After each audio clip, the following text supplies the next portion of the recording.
ఎటు జరిగింది చిన్ని ఇది? ఇది గోదావరి నుంచి వస్తున్నాం అన్న. గోదావరి నుంచి వచ్చిందిగా వైజాగ్ 10 మైళ్ళు ఉంది. వైజాగ్? వైజాగ్ 10 మైళ్ళు ఉందన్న మనం చేయడానికి. నాకు అంటే జెట్టీకి. వచ్చిన 10 మైళ్ళ నుంచే బోల్తా కొట్టేసింది బోటు. బోల్తా కొట్టేస్తే ఎప్పుడైతే బోల్తా కొట్టేసిందో ఆ తెరబడిపోయిన వెంటనే బొడికి ఎక్కువ మీదన ఎక్కువ బోటు మీద. కిందన మనిషి ఉండిపోయాన్న. కిందన మనిషి ఉండిపోతే ఇంకా 6 ఉన్నాం కదా, 7 వెళ్ళాము, 6 ఉన్నాం. అయితే ఎప్పుడైతే మనిషి చనిపోయాడో మనిషి కోసం ఏడుతున్నా అన్నయ్య కొడుకు. మా అన్నయ్య కొడుకు చచ్చిపోయాడు, మా అన్నయ్య కొడుకు బాబు నాయన మా అన్నయ్య నేను ఏడుస్తున్నాను.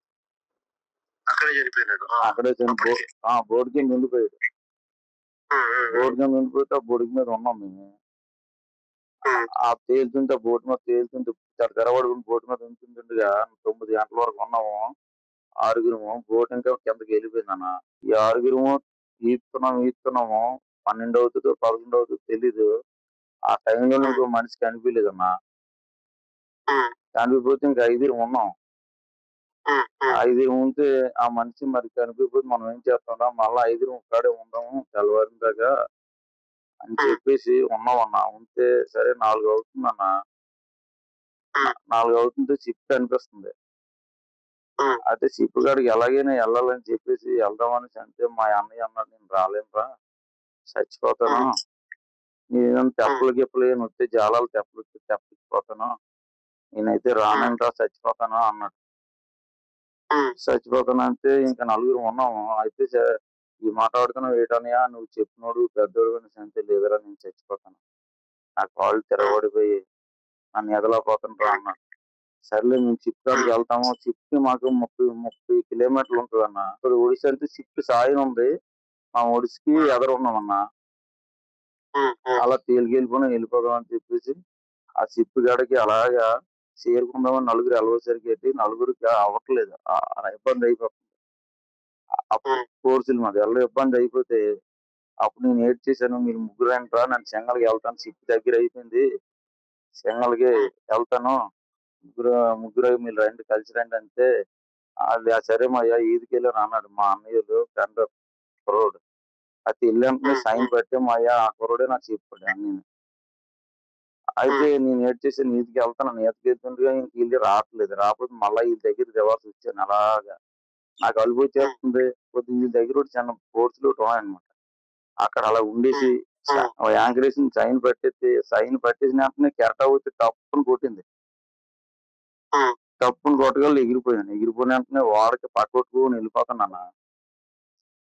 వాడు పక్కకొట్టుకుని వెళ్ళిపోతుంటే అప్పుడు అన్నాను, ఈ గుంట మీద బనీలు తీసి కాపాడండి సార్ బాయ్ కాపాడండి అంటే అప్పుడు నైఫ్ జాకెట్ ఇసిరేలన్నా.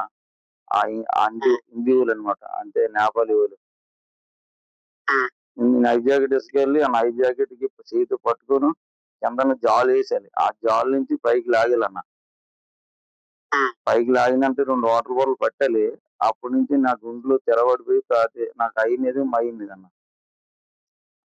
ఊరికిచ్చినట్టు అయిపోయాను. అప్పుడు నాకు ఎప్పుడైతే 7 దెబ్బలు పట్టాలో ఒక అరగంట పోయిన తర్వాత అప్పుడు నేను సోలోగా వచ్చానన్న. అన్న నా తల్లి పిల్ల ఒగ్గేసుకున్నానన్న.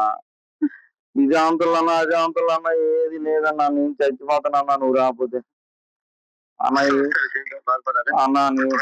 ప్రభుత్వం అనే స్పందన ఎట్టింది? ప్రభుత్వం అంటే ఇలాగే చెప్తున్నానన్నా. ప్రభుత్వం అంటే ఎలాగే అంటున్నాను, ఇది అదే అంటున్నా ఏది లేదన్నా. ఇస్తాను అంటున్నాలే, ఇది రేపు మాట్లాడుతున్నారు, చంటి పిల్లలతో ఉన్నానన్నా. అప్పులు చేసి చేసుకుని ఈ పిల్లలు 6 మనుషులు చనిపోయాలి. నా కుటుంబాలు ఆ పిల్లల ముఖం చూడాలంటే నేను వెళ్ళలేదన్నా, ఇంటికి వెళ్ళలేదు. ప్రభుత్వం స్పందించలేదా? ఏం సహాయం చేస్తారని చెప్పలేదా? నిన్న అయితే అదే 15 లక్షల రూపాయలు కొల్లు రవీంద్ర అని పెట్టాడు ఆ 6 కుటుంబాలకి. ఈ ఆస్తి పరిహారం ఏదో చూస్తాం అన్నట్టుగా మాట్లాడాడన్న. ఇలాగే చెప్తున్నాను కానీ నన్ను వచ్చి 4 రోజులు 5 రోజులు అయిపోతుంది కానీ ఏది పంపించట్లేదన్నా. బోటు ఇంకా మునిగిపోయింది బాబు, 50 లక్షల రూపాయల ఆస్తి మునిగిపోయింది బాబు. బోట్ అయితే ఏమీ లేదు, నేను అప్పుల్లో ఉన్నాను. మనం అడిగేది కూడా కనీసం బోట్ కన్నా ఈకపోతే మన బోటు గీటిపోతే ఇంక మన జీవితాలన్నీ నాశనం అయిపోయినట్టే కదా. నాన్న చచ్చిపోతాను వస్తారు ప్రభుత్వం మీద ఒత్తి తీసుకొచ్చి కర్మ చేద్దాం. నువ్వు చేద్దాం చిన్న. అన్నయ్య